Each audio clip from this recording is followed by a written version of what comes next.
গ্রামে থাকত এক ছেলেটি, নাম তার মোশাররফ।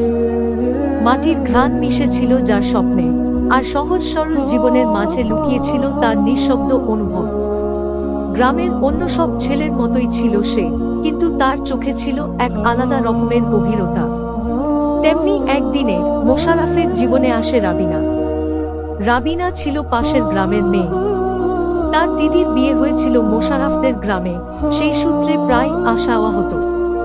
প্রথম যেদিন রাবিনার চোখে চোখ পড়ে মোশাররফের, সেদিন যেন সময় থেমে গিয়েছিল কিছু মুহূর্তের জন্য। রাবিনা ছিল একটু চুপচাপ, ভেতরে ভেতরে আবেগে টইটম্ব। সে নিজেই বুঝে উঠতে পারেনি কখন যেন মোশাররফ তার মনের ভিতর গেঁথে গেছে। দিদির বাড়িতে আসার নাম করে রাবিনা ঘন ঘন আসতে শুরু করে, তবে কারণ ছিল মোশাররফ। একদিন সাহস করে সে মোশাররফের মোবাইল নম্বর জোগাড় করে একজনের কাছ থেকে শুরু হয় তাদের কথা বলা।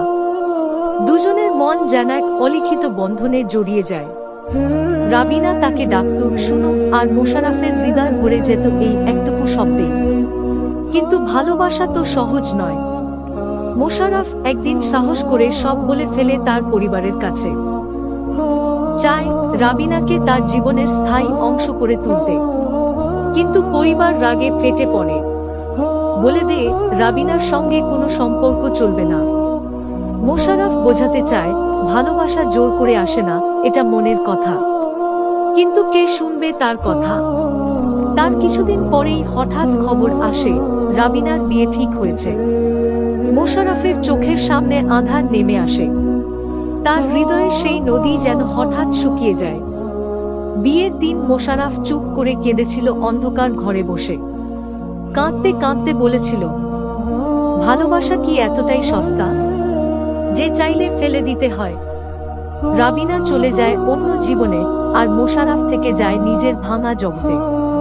কেউ জানত না সেই ছেলেটা একদিন এত গভীরভাবে ভালোবেসেছিল।